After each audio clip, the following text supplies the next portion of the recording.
tell you all a phenomenal story. A story of a people who rose up against injustice. A story of a people who rose up against injustice so that you and I can live a dignified existence. This is the story of Rab'a. For those who don't know, Rab'a is the name of a famous square in Egypt and also means the fourth in Arabic. And Rab'a, brothers and sisters, is where our story begins.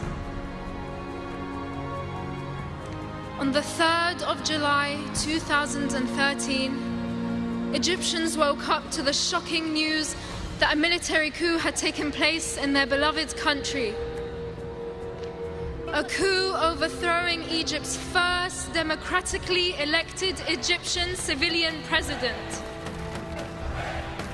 The same coup that shut down various channels that existed to show the other opinion, that existed to show the real face of a military coup. A military coup throwing Egypt back decades away from its newfound democracy. And this is where the heroes of our story come in. Egyptians from all walks of life risked their lives and decided that enough was enough. They gathered peacefully in the Rab'a Square and in all the cities and squares of Egypt for over 48 days. Why?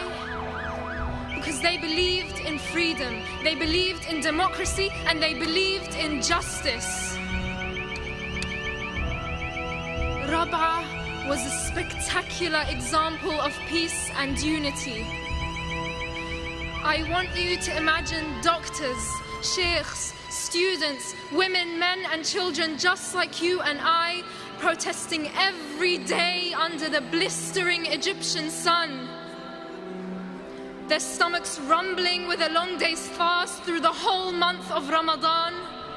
Their feet aching, throats parched from chanting, their voices hoarse, but above all, with a dignified smile on their faces. Because they were standing up for the truth. Because they believed in a better tomorrow.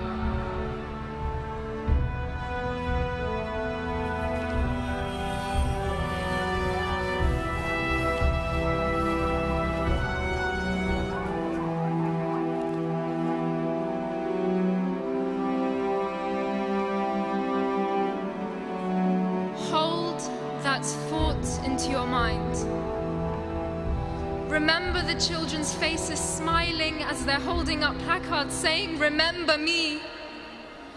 Remember the scenes of the protesters praying all night and chanting all morning. Keep that image of Rab'a in your minds as I move you on to another fateful date. The 14th of August 2013. Here, our story takes a sharp and distressing turn. That day, Egypt witnessed the worst state-led massacre in its history. We're talking about women, men, and children being killed in cold blood.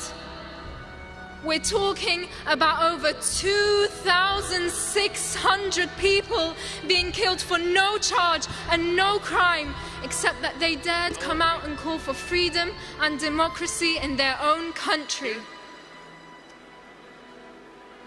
It was a day that marked the complete massacre and annihilation of any form of freedom and democracy in Egypt and any of its supporters.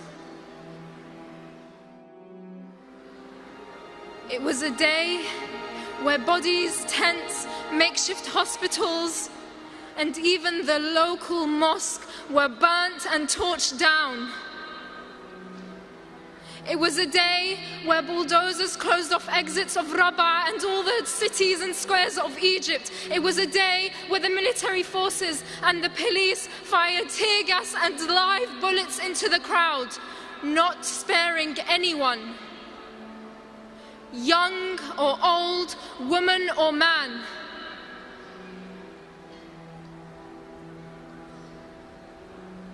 I want you to imagine a student who always came first in their class, who always kept Egypt's minds in their future, waking up for another day of protest, kissing their parents, brothers and sisters goodbye,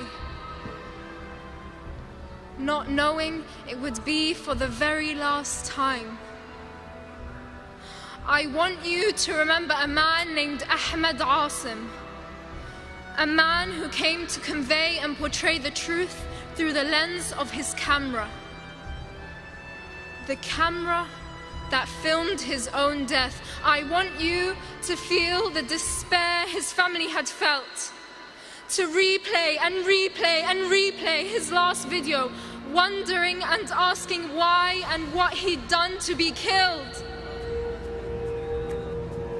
I want you to feel the pain of the oldest grandfather who slept on Egypt's tarmac and used the pavement as his pillow, standing up to protest. Why? Because he wouldn't let his children and grandchildren live through the 60 years of oppression, humiliation and injustice he had to live through. I want you to know of the mother who came to protest together with her 17-year-old daughter. That day, she only left with her daughter's body. She was shot not once, not twice, but 3 times. These are not just numbers. We are not just numbers.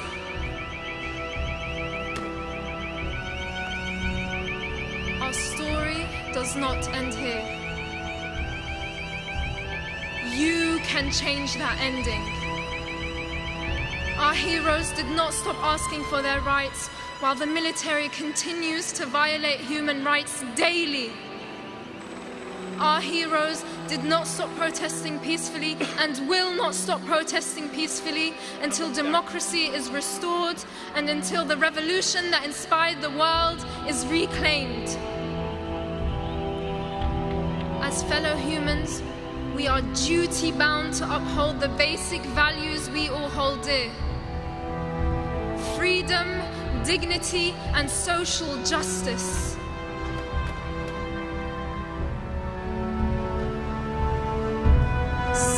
I urge you to write to your local MPs, attend demonstrations, and raise awareness in your schools and universities. Speaking out for truth and justice is not a choice. It is an obligation and a responsibility amongst each and every one of us. Because today here at GPU and the rest of the world, we are all Rabaa. Thank you.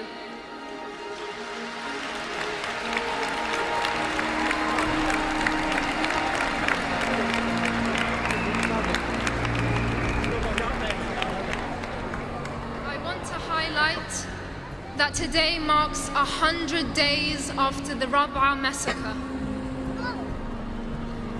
This symbol is the symbol of perseverance. It is the symbol of resistance. It is the symbol of hope. As GPU, can we all please raise our Rabaa signs for the cameras and for the world to know that we stand in solidarity with Egyptians. Thank you.